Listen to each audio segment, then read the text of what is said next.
Мне удалось раскрыть Starfield, и да, справка с больницы есть. Но давайте признаемся, Starfield далеко не так ужасен, как Redfall или, упаси боже, Голум. Ой, не тот футаж. Да что же это такое? Со своими проблемами, конечно же, которые тот Говард решил повесить на плечи мододелов. Но тем не менее, при неспешной игре с танцами с бубном можно провести несколько десятков часов в Starfield и даже получить от нее удовольствие. И прежде чем вы напишете: «Мистер Кабан, твой вкус на игры какой-то дерьмовый», абсолютно согласен, мой фетиш своеобразен. Даже среди навоза удается за что-то ухватиться крепкое и длинное, золотое. Вы просто гляньте мои обзоры на игры, которые я делаю. И чтобы развеять ваши окончательные сомнения, я оставлю эту пикчу со своими часами в Дока 3. На момент записи ролика в игре я провел 100 часов, точнее 97, и увидел 2 финала. Как? Не хочу пока спойлерить, давайте оставим на потом. Готовьте чаек, кофеек, сейчас расскажу, как раскрыть Starfield. Без спойлеров, увы, не обойтись, но я не буду касаться прям глобальных. А когда это произойдет, я скажу.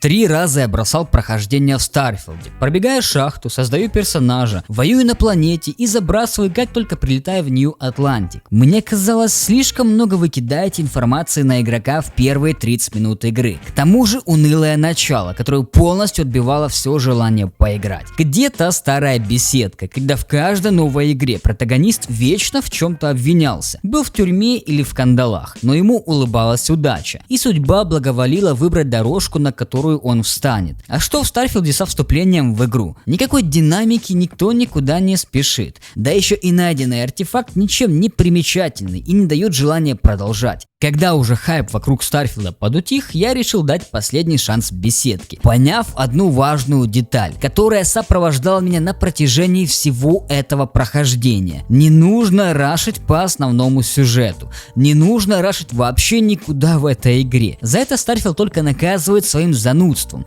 медлительностью в каждом действии. Сесть за кресло пилота, взлететь, выбрать в меню, куда именно полететь, 100 раз нажать на табуляцию или привыкнуть ее зажимать, подать питание на грави, дождаться скачка, приземлиться, медленные анимации между выбором экипировки. Кстати, беседка передает привет всем эпилептикам. За исследование планет тут я, пожалуй, промолчу. Starfield изначально себя позиционирует как реалистичная игра, служба окей, сдача экзамена на пилотирование, получение гражданства, карьерная лестница, диалоги по званию и так далее. Таким вот образом, настроив себя на неспешный геймплей, удалось получить даже кое-какое удовольствие. Особенно от второстепенных миссий, как это было в Скайриме, Обливионе и так далее. Ведь действительно, основной сюжет ничем не примечательный. Как мне показалось, он служит больше для ознакомления игрока с механикой игры. Каждая миссия обучает нас чему-то новому. Как стыковаться с кораблем, как создавать аванпосты, брать задания в терминалах и многое другое. Из этого кажется все такой нудятиной, особенно, повторюсь, если рашить сюжет. А когда после прохождения кучи интересных второстепенных миссий вы понимаете, что многое не понимаете, тогда уже можно и браться за основной сюжет. Многие второстепенные миссии выполняются разными путями, чему лично я был приятно удивлен. Влияют ли эти выборы на дальнейшее развитие и был ли смысл в них, чуть позже разберемся. Возьмем как пример погасить долг профессора. Тут у нас 3 варианта: оплатить саму, взломать систему и изменить долг на меньшую сумму, или супер долгий, но зато интересней. К нам обратится один из шахтеров или ученых, которые сделали какое-то научное открытие, но оно находится в шахте. В шахтах поселились спейсеры. Их убиваем и добываем ресурс. После этого рассказываем главе торговой компании на Марсе о интересном открытии. Взамен можем попросить кучу денег, либо погасить долг профессора. В более мелких заданиях с выключателями нужно решить, кому именно передать полученные результаты. В первом варианте получаем уважение и бабки, во втором много бабок. Уважение я имею в виду в кавычках, потому что это псевдоуважение. Диалоги также меняются в зависимости, какой именно выбор вы сделали. К тому же, если вы только прибыли на Нью-Атлантик и пойдете по объявлению на подработку, к вам будут обращаться как к новичку, коим вы и являетесь. Если вы уже капитан и служите в окей, берете обычное поручение посыльного, вам будут задавать вопросы, не слишком ли это низко для вашего ранга. Компаньоны. Не знаю, как остальные, я с ними толком не бегал, но вот Сара поначалу не очень интересная подруга. Но с каждым завоеванием ее сердца она делится своими мыслями, переживаниями, как плохо она поступила. Что уже была влюблена, ее бывшая любовь сейчас торчит на какой-то планете. Думает, что все, к чему она прикасается, рушится. Как и отряд, которым она командовала, полностью погиб. И после отправимся с ней на планету, где все это произошло, чтобы она смогла смириться с этим, взять себя в руки и дальше жить. Блять, нахуй, сколько можно же сидеть в этом тюрьме ебаном, блядь? Там же встретим девочку. Эта девочка – дочь солдат, которыми командовала Сара. После крушения ее родители выжили, но не так давно погибли. И девочка поделится с Сарой важными для нее словами, что никто не считал Сару виноватой, наоборот, она герой. Ее действия в тот период оценили по достоинству. По итогу будет выбор: оставить девочку на этой планете, в которой она прожила уже около 10 лет и считает своим домом, или забрать ее и дать ей новый дом. И она действительно будет в лоджии, что-то там ходить, типа учиться и так далее. По факту смысла от нее вообще никакого нет, потому что цепочка событий завершается, но тем не менее. Многие могли пропустить цепочку квестов с родителями протагониста, так как при создании персонажа нужно было взять определенный перк. Я его взял, потому что мне было интересно послушать диалоги, может быть даже и задание получить, и по факту это был правильный вариант. Каждую неделю нам нужно будет жертвовать 2% от наших сбережений родителям. Взамен прикольные диалоги, более глубокое раскрытие протагониста и подарки. Бабушкин сет, который очень хорош на этой и даже более поздней стадии игры. Корабль, да-да, отец протагониста тут еще картежник, выиграет в покер корабль и подарит своему ребенку. Как вы уже поняли, среди второстепенных заданий в принципе есть неплохие, на которые стоит обратить внимание, и я сейчас о них расскажу. Самое интересное задание во всем Старфилде – это работа на объединенной колонии. Наша основная задача – расправиться с Багровым флотом, который пиратит по всему пространству, грабят людей, нападают на поселения. В общем, плохая сторона. Бандосы. Комитет не хочет выделять средства для уничтожения Багрового флота, так как нужны более веские доказательства. И тут вступает в игру наш главный герой. Под прикрытием нужно внедриться в доверие к Наеве, которая сможет нас уже устроить. Характер у нее непростой. Стала бандитом сразу после того, как вылезла с утробы матери. Но нам все-таки удается кое-как ее удивить. Далее знакомимся уже с остальными ребятами. Плюс во время выполнения заданий пиратов будет интересные доп-квесты, где мы сможем набирать в команду новых людей, чтобы они служили Багровому флоту. Это все по желанию. Можете так поступать, можете нет, все зависит от вас. Некоторые миссии будут провоцирующие. Вас специально поставят в одну команду с таким же новичком, как и вы, но с более циничным парнем, который хочет предать Багровый флот. Далее будет задание украсть Комспайк. Будет доступно несколько прохождений. Украсть корабль, то есть всех перестрелять, либо пробраться через туннели и кое с кем договориться. Получается, что варианты для прохождения каждый раз разные. К тому же меняется диалоги. Где-то нас оштрафуют за такую наглость, где-то наоборот похвалят. По мере прохождения заданий на ОК мы будем арестовывать всех, кто так или иначе причастен к Багровому флоту или коррупционеров. По итогу они окажутся в тюрьме, где мы сможем их навестить и пообщаться. А основная цель пиратов — найти наследие Крикса. И якобы после этого Багровый флот сможет возродиться и начать новую эру. Между миссиями на пиратов будем периодически возвращаться к адмиралу Объединенных Колоний и докладывать о всех происшествиях. И как вы понимаете, за все это время ты очень сильно привыкаешь к пиратам, понимая, что у каждого из них своя цель. Далеко не все стали пиратами по собственной прихоти. Некоторых заставила судьба. Что еще немаловажно, ты удивляешься тому, что у Багрового флота везде уши. Среди политиков, среди военных есть свои крысы. И многие более мелкие группировки, допустим на планете Неон, боятся Багровый флот, когда ты представляешься, что на них работаешь. Единственное, чего мне не хватило, так это небольшого мата. Везде граффити, грязь, атмосфера, бар. Но каждый из пиратов общается как начитанный ботаник. Я понимаю, что это беседка и от нее матов не дождешься. Хотя был один мат, и я даже удивился. Могли бы и постараться хотя бы в этом направлении. Но все не так плохо. Один герой, в кавычках, в мире Старфилда все-таки нашелся. Действительно наглый и бескорыстный персонаж. Бенджамин Байю хорошо прописан, и самое интересное, за тот путь, который мы преодолеваем, чтобы с ним встретиться, нароем кучу информации о его деятельности, отношения к своим близким, людям, а также своей компании. И когда мы с ним встретимся, произойдет очень быстрый, но достаточно деловой разговор. А встретимся мы с ним не только во время работы на Багровый флот, но и выполняя миссии на планете Неон, работая на Рюджин и так далее. Правда, все эти квесты никак между собой не связаны. Я понимаю, понимаю, что это уже тяжелая работа, но могли бы хотя бы постараться. Типа мы предали Бенджамина Баю, и в следующих квестах он уже этого не помнит. Как-то так получается. Ну и финал этой истории достаточно трагичный. За все время работы под прикрытием, под конец,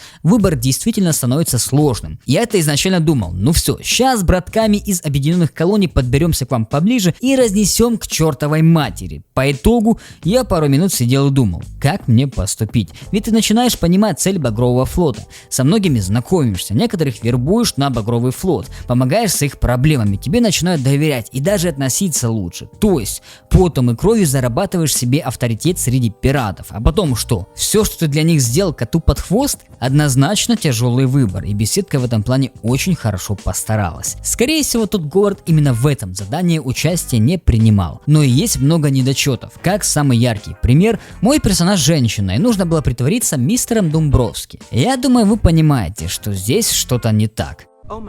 Далее по списку интересных заданий, которые я рекомендую пройти, по-моему, оно тоже выдается в окей. Типа как с одного вроде как мелкого задания расползается дорожка на два массивных и абсолютно разных. Это вторжение тераморфов. Когда несколько десяток лет назад вторглись тераморфы на планету, где обитали люди. Их опасность в том, что они помимо того, что супер жесткие, так еще и обладают пси-способностями. Люди начинают сражаться друг с другом. На какой-то планете, в которую нужно было просто привезти припасы, мы обнаружим, что все погибли. Выжила только одна девушка. Оказывается, это уже первые признаки возрождения тераморфов. Помимо решения проблем с тераморфами, мы окунемся в достаточно трагичную драму. Заключенный адмирал, который ответственный за операцию против тераморфов, не так чист, как кажется на первый взгляд. Его дочь, или точнее клон, созданный по его прототипу. И начнется череда интересных и достаточно сложных событий, где придется сделать большое количество различных выборов. Как именно будем бороться с тераморфами, посадить причастных или как-то оправдать. Кстати, если оправдываем, то получаем еще одну цепочку доп-квестов. Проходя эти миссии, я тоже кайфанул. Не хочу спойлерить, рекомендую. Работу на компанию Ryujin могли бы сделать очень круто, на что я в принципе и рассчитывал. Я был уверен, что тут однозначно ждет балдеж. Есть интересные задумки, что-то украсть, подкинуть, куда-то пробраться, нужно купить и одеть костюм. Но это реализовано в стиле старого доброго Скайрима. Надев костюм, который находится под скафандром и броней, миссия проходится, просто запускается скрипт. Типа надел костюм ради того, чтобы его надеть, и это касается большинства миссий, где вам нужно взять какой-то инструмент и с помощью него что-то добыть или открутить. Просто запускается скрипт, вам пишет, что вы открутили что-то и готово. Без анимации, каких-то разговоров или решения задач. Это можно было простить Обливиону, Fallout и даже Skyrim, но беседка давно уже под крылом Microsoft. Вы не студия энтузиастов, а полноценная AAA, которая представляет майков с их Xbox. А по поводу заданий с Ryujin, рекомендую их отложить на потом или и вовсе не проходить. Все миссии сводятся к простой рутине. Взять задание, скрыто в кавычках куда-то пробраться, что-то подкинуть или украсть и вернуться взад. И так из разу в раз. Хоть нам и объясняют, для чего мы все это делаем, какие-то компании нужно подставить, чтобы Ryujin были лучшими, кто-то перешел дорогу Ryujin и все в этом духе. Но это не отменяет того факта, что все задания однотипные и скучные. К тому же и стелс в Старфилде работает супер странно. С компаньонами вообще забудьте о нем, нужно его отправить домой или попросить подождать, иначе он будет руинить каждое ваше движение, ведь на него агресса похлеще, чем на главного героя. Ну и рейнджеры. Городок Акила, где они обитают. Прикольный, с небольшой атмосферой, хотя могли бы сделать и лучше. Задания вообще никак не запомнились, что они были, что их не было, не то что скучно, а вот просто они есть и все. Без какого-то контекста, даже не знаю, зачем рейнджеры в Старфилде, ведь есть другие различные компании, которые защищают людей. Окей, рейнджеры это типа шерифы. В некоторых городах у них даже есть свой кабинет, где они якобы следят за правонарушениями, решают мелкие проблемы. Был бы смысл, если бы эти проблемы были. На меня в городе ни разу никто не напал, даже на планете Неон. После того, как Баю пообещал устроить мне адский ад. Никаких наемников за тобой не отправляют, никаких войн между бандами тоже нет. Хотя при первом посещении Неона с каждого утюга только и слышно о противостоянии местных банд. При прохождении этих миссий нужно соблюдать именно последовательность. Начинайте с объединенных колоний, далее берем парочку сюжетных миссий, после них обязательно проходим тераморфов. Можно снова взять чутка сюжетки и перейти уже к Ryujin с рейнджерами. Остальные миссии проходим по желанию, есть парочку интересных и более-менее больших, но в том-то и проблема, что их только парочку и в основном принеси-подай. Планет в Starfield очень много, и вы это по-любому слышали. Многие из них похожи друг на друга и неинтересны, вплоть до расположения аванпостов с трупами в точности как на другой планете. И я считаю, что сильно раздули хейт вокруг пустых планеток. Виталя из AXBT говорил, что из всех врагов только пираты и пару животных. Насчет исследований, они абсолютно по желанию для тех, кто любит гринд. Никто не заставляет исследовать планеты. В сюжете я не встретил ни одной миссии, где это было бы необходимо. Это же касается и аванпостов. По сути, то, что нет миссий с исследованиями и аванпостами, я отношу больше как к минусу, а не плюсу, что просто можно скипнуть. Потому что ты не понимаешь, зачем тебе исследовать планеты, зачем строить аванпосты, чисто для ресурсов, а где ресурсы используются, только для постройки аванпостов. И получается какой-то замкнутый круг. Я имею в виду в таком большом количестве ресурсов. Животные, то бишь фауна, все-таки их разнообразие есть и достаточно большое. Да, никаких уникальных атак у них особо нет. Магии какой-то, телекинеза, простые физические атаки. Все-таки Starfield пытается в реализм. Получается или нет, совсем другой вопрос. Но вид фауны отличается для каждой планеты, как и сами планеты. Одних и тех же аванпостов я за 50 часов не заметил, потому что летал only по сюжетным заданиям, как основным, так и второстепенным. А решить проблему с этой скучной частью игры проще простого. Тупо не строить аванпосты, ничего не исследовать. Не надо. Поберегите время и нервы, это оставьте для любителей гринда. Да, на каждой планете есть какие-то пещерки, какие-то уникальные локации, но мне лично они показались очень скучными. Нет транспорта, чтобы до них очень быстро добраться. Нет прыжкового сидения. Знаете, когда вы садитесь в кресло, вылетаете с него и летите в любую точку, типа как в Апексе. Было бы круто, я думал, это оно и есть, но оказывается нет. А насчет второстепенных миссий, в которых вам нужно прыгать по планетам, уже совсем другой разговор. Каждая планета так или иначе отличается, точнее локация. Каждая локация отличается. Похожих лично я не встречал. Из уникальных именно планет, а не локаций, которые мне понравились, это Неон. Хотя можно было сделать немножко депрессивный город. Какие-то разборки на улице, они как бы есть, но это беседка. И вы прекрасно знаете, как оно все работает. То есть, никакого рандома в будущем. Мы один раз увидели сценку, получили задание и пошли дальше. По типу, как помните, когда в Скайриме приходишь в Маркарт, начинается микросценка, где чувак ворует или убивает спину продавца. Или Solitude. При входе в город кого-то собирается казнить. Получаем задание и идем дальше выполнять его. Проходя по улицам, можно услышать какие-то разговоры между людьми, охранниками или с радио и получить задание. Принцип тот же самый, как и в прошлых играх беседки. Можно на это ругаться, можно хвалить. Я лично в 2023 не сильно положительно отношусь к такому решению получения квестов. Иногда можно, но чтоб это было со смыслом хоть каким-то. Допустим, типичная ситуация. Пока ты выпиваешь в баре, случайно послушал чей-то разговор. Или попал в тюрьму, неважно за кражу или еще что-то. И пока ты чилишься на боковой, ожидая окончания своего срока, услышать разговор между двумя заключенными или наоборот, к заключенным и надзирателям, якобы они что-то замышляют. В общем, идей масса, а мы, как и в 2007, получаем задание, проходя по улицам. Ладно бы это был еще не скрипт, а какая-нибудь уникальная рандомная ситуация, но нет, все по скрипту. В космосе схожая ситуация. Попадаются заброшенные корабли, к которым можно подлететь, состыковаться и исследовать, что внутри. Чаще всего ничего интересного, но атмосфера работает в правильном направлении. Также другие путники, которые попытаются завязать с вами диалог, что-то продать, что-то интересное рассказать и так далее. Таким образом, абсолютно случайно пролетая мимо одной из планет, я рядом выполнял задание по перевозке людей. Мне повстречался корабль, который бродит по космосу уже более 200 лет. Оказывается, это колонисты, которые свалили с планеты Земля и ищут себе новый дом. Они думали, что они единственные, кто остались во всем космосе. В общем, диалог интересный, как и пушки, с которыми они ходят. Для решения их проблемы у нас снова будет 3 варианта, как с ними можно поступить. Это прикольное задание и необычное для беседки, как и планетка, которая хрен знает где находится, никаким образом не показывается на радарах. По прибытию знакомься с местными обитателями: Чингисхан, Рузвельт.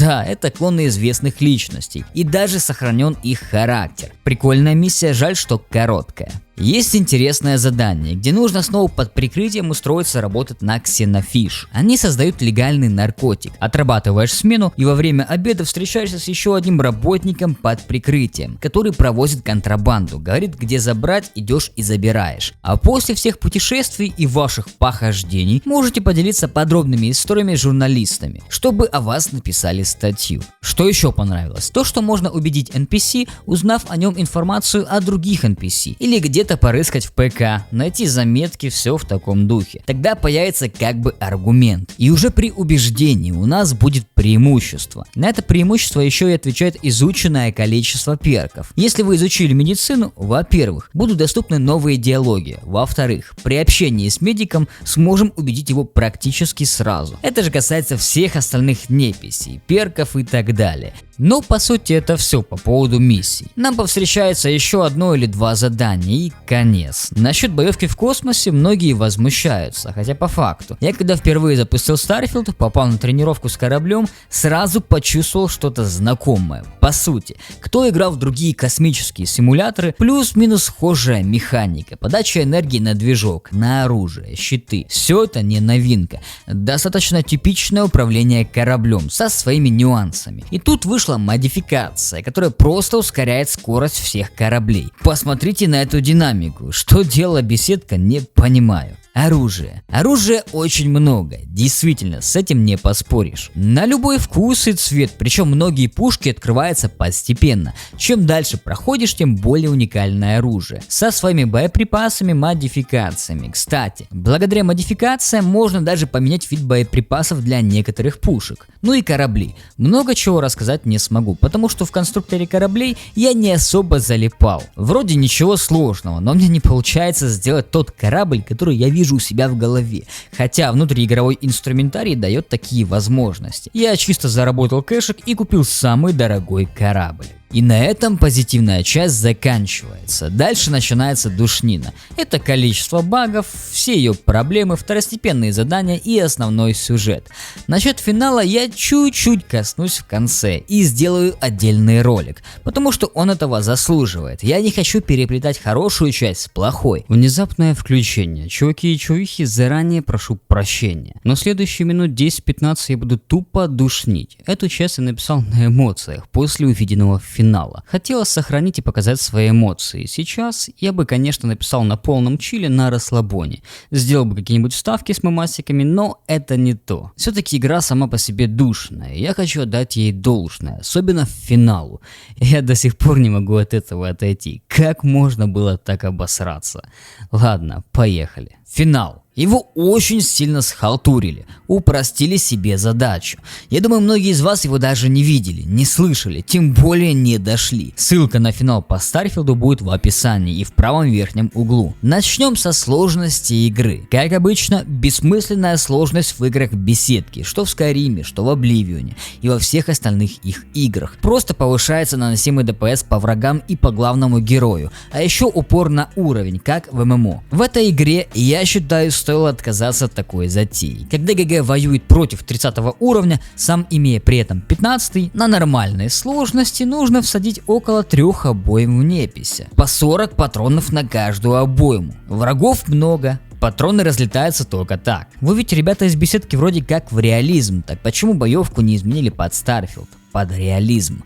Пусть враги и ГГ откисают за 3-5 выстрелов. Какие-то дебафы, если нанес урон по ногам или рукам, треснувший шлем, в который не будет поступать кислород и враг задохнется, порванный скафандр, из-за которого будешь получать ожоги, при изменении сложности, чтобы менялось поведение врагов, а не просто. На легкой сложности 100 хп, на высокой 1000 хп. Хотя о чем я? Какое поведение NPC? Вы видели, как они вообще реагируют на замес? Тупо стоят, о чем-то думают, иногда пытаются куда-то якобы спрятаться. Почему NPC не предупреждают своих тиммейтов по рации, что на их аванпост напали? Убиваешь около 10 врагов снаружи, заходишь в помещение и чуваки просто сидят, смотрят телек, что-то хавают.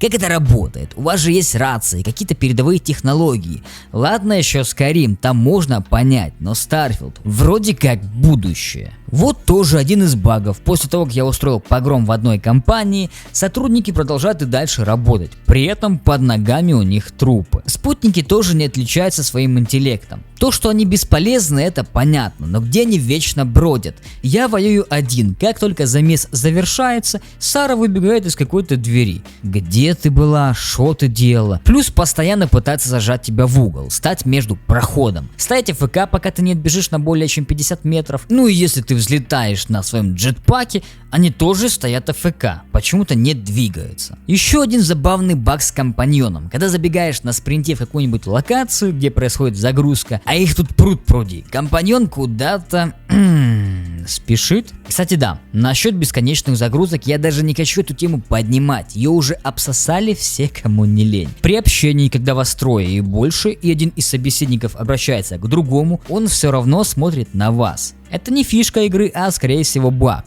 так как в других диалогах иногда все правильно срабатывает. Из-за этого далеко не всегда понятно, кто к кому обращается. Тем более с таким багом, когда ты общаешься со стеной. В безопасных зонах ГГ не снимает с себя автоматически скафандр или хотя бы шлем, поэтому необходимость в одежде отпадает, кроме небольших бонусов. Даже на планете Неон некоторые персонажи насчет этого шутят. Но с таким-то интерфейсом лишний раз в него заходить, это в первую очередь словить эпилепсию, даже если у вас ее никогда и не было, а во-вторых, поломать пальцы. Поэтому будьте осторожны. Да, я прекрасно понимаю, что благодаря модификациям многое можно поменять и настроить под себя, но мы обсуждаем игру, как бы оригинальную, без всех этих примочек, чему беседка вообще научила за все это время, а после Скайрима, видимо, вообще ничему. Есть и такие моменты, типа он должен быть душераздирающимся, но без улыбки со слезами на глазах не обойтись. По поводу перков. Очень странное решение, и сейчас расскажу почему. Выполнение заданий для продвижения перков как бы несложно. И по сути все понятно, но многие на эту систему ругаются. Когда прокачать ветку боевые не составит особого труда, убить 20 врагов с винтовки, далее убить 50 врагов с той же винтовки, то вот с некоторыми перками все гораздо сложнее. К примеру, скрафтить 5 продуктов питания, потом 10, 20, скрафтить оружие, 10, 20, 30 штук. Поставить модификации на корабль тоже, сначала 10, потом 20 и в конце 30. Тратится безумное количество денег. Я не знаю, сколько я должен проапгрейдить кораблей, чтобы выполнить 60 модификаций в общем, а из этого перка ты не можешь поставить новые более лучшие движки, щиты, пушки и так далее. Да, скорее всего можно обойти эту систему как-то, наверное поставить хабы, они стоят недорого или какие-то мелкие примочки. Со временем надоедает. Могли бы проработать их более уникальными, не чтобы абсолютно все перки прокачивались как под копирку. Да и очевидно, что большинство перков делались от балды, допустим баллистика и владение винтовками. По факту, грубо говоря, один и тот же перк. Ведь прокачивая лазерное оружие, ты навряд ли возьмешь баллистику. И наоборот, прокачивая пистолет, ты навряд ли возьмешь баллистику. Ветки технические, по которой я собственно и пошел, штук 5 из них я не скажу, что бесполезных, но тратить на них свои очки лень. Особенно понимая, как они медленно зарабатываются. Для меня лично на нормальной сложности брать плюс 10% к урону энергетическим оружием такое себе занятие, как и повышение скорости корабля на 10%. Я могу просто проапгрейдить свой корабль, что логичней и по крайней мере интересней. А тратить по одному очку на то, чтобы просто повышать скорость или урон корабля, тем более в самом начале, глупая затея. А без прокачки этих перков перейти на следующую ветку не получится. Нужно брать по 3 перка на каждой ветке или их максить. Даже на последней ветке нам дают плюс 10% от эми оружия. Есть хоть что-то уникальное и интересное. Те перки, которые будут менять геймплей. Они лишь имитируют перки и просто дают плюс 10, плюс 20, плюс 30 к урону, регенерации, скорости или торговли. Тем более в 2023 году, когда куда ни глянь, можно с каждой игры что-то прихватить или вдохновиться каким-то интересным навыком. А распределение опыта вообще какое-то странное. 1 очко получаем за крафт, 50 за выполнение заданий, 20-30 за какой-то килл. Если убиваем зверька, то можно даже и под 100 получить. Первый раз в играх встречаю, когда имена у более-менее важных NPC одинаковые. Тем более твоего компаньона и подруги, которая дает задание. Как они вообще к этому пришли? Когда начинаешь осваивать постройку ванпостов, тут-то и вываливается обилие багов. Самый такой мерзкий, из-за которого нужно перезагружаться, после постройки не дает построить что-то другое. Багует на этом же предмете. интернете, а также не дает воспользоваться верстаком, якобы он заблокирован. Абордаж, дальнейшая регистрация и продажа его чаще всего не стоит своих затрат. Подумай только, межгалактический корабль стоит дешевле, чем пистолет. Да, понятно, для чего это было сделано, но все же вопрос остается открытым. Самый огромный минус Старфилда, или точнее один из огромных минусов, потому что их немало. Путешествие на своих двоих. Нет никакого транспорта, а исследовать любую из планет занимает очень много времени, прям очень. К тому же, странно, что мы не можем уничтожать опасный вид для человечества с помощью нашего корабля. Серьезно, мы убиваем тераморфов вручную, где такое слыхано? Вам даже не нужно играть в хоррор, чтобы построить двухэтажный дом из отложенных кирпичей. И вообще, почему вскрик этого зверька напоминает человеческий? Ладно, там уже ваши исследования, баги, но почему у всех людей, абсолютно у всех, одинаковый рост? Нейронка беседки умеет делать только жирных людей? Под конец игры я все-таки решил разобраться, как работают аванпосты и для чего они вообще нужны. По факту, из моего опыта, то, что я говорил ранее, это правда. Добыча ресурсов нужна только для постройки других аванпостов. Если проапгрейдить оружие или скафандр, то можно просто купить, либо добыть парочку ресурсов и не париться. Я предполагал изначально так. Создаем аванпост, добываем ресурсы, что-то создаем и предлагаем другим компаниям, допустим, подписать с кем-то контракт на то, что мы будем доставлять каждый месяц определенные ресурсы. Если взять медицину, есть большой летающий корабль с независимыми медиками. Мне тяжело это слово говорить. Можно было бы найти планету с определенной фауной, эти ресурсы добывать и отправлять медикам на создание медикаментов, чтобы это все было автоматизировано. Во-первых, на любой наш аванпост мы можем назначить до 2 людей. Этих людей можем нанимать в местных барах. Но в том-то и проблема, что не просто ускоряет производство. Был бы какой-то бухгалтер, который будет вести отчет, какие-то грузчики и так далее. Во-вторых, с чего я вообще все это придумал? В Старфилде поднимается вопрос компаний, контрактов, экономики далеко не один раз. Якобы кто-то там между собой торгует. Те же самые независимые медики, у них есть контракт с Infinity. Они их спонсируют, а те взамен что-то для них создают. Мы же в свою очередь могли бы доставлять ресурсы или какие-то компашки спонсировать, чтобы получать в будущем прибыль. И это я тоже не придумал. В Старфилде, чисто на локальном уровне, можно один раз вложиться в местную кафешку и получить какие-то средства. И на этом все заканчивается. Почему беседка не продолжила дальше, не стала развивать какую-то экономику и менеджмент? Вы же пытаетесь в реализм, получение гражданства, обсуждение всяких экономических вещей, покупка квартиры. Но вот так вот просто поставить точку на этой теме больше похоже на пук в лужу. Типа мы намекнули, но ничего не сделали. И это касается практически всех аспектов Старфилда. Все в зачаточном состоянии. А теперь, все, что я говорил, забудьте. Это было написано до финала сюжетной кампании Старфилда. Кто не хочет словить жестких спойлеров, лучше скипайте или выключайте. Все второстепенные миссии по типу работы на Окей, Рюджин или рейнджеров в конце нас повышают до какого-то ранга. И все. Никаких плюшек, фишек. Ты просто можешь брать задания в терминале и бесконечно их выполнять. Одни и те же, бесконечная регенерация. Это не как в Скайриме, что мы становимся главой компании. Нет, мы по факту вообще никто. И был ли смысл в прохождении всех этих квестов? И если вам не дают получить хоть какое-то удовольствие нашей силы, легендарности, статуса. В Скайриме хоть и была и глупая система, что мы можем быть и главой соратников, и главой темного братства, и воров. Хоть вместе они вообще никак не стакаются и выглядят пиздецки странно. Но это было весело. Игра нам позволяет это сделать. И почувствовал себя легендой, какой-то важной личностью. Зачистка планет тоже ничего не даст. Я имею в виду как. Простите за очередное сравнение, но без него никуда. Как в том же Скайриме. Ты приходишь в любой город, и ты уверен, что тебя ждет какое-то небольшое приключение. А по окончанию город может поменяться. Новый ярл, новые какие-то изменения. От кого-то избавились или кто-то пришел. И ты наблюдаешь за этим в реальном времени, что самое главное.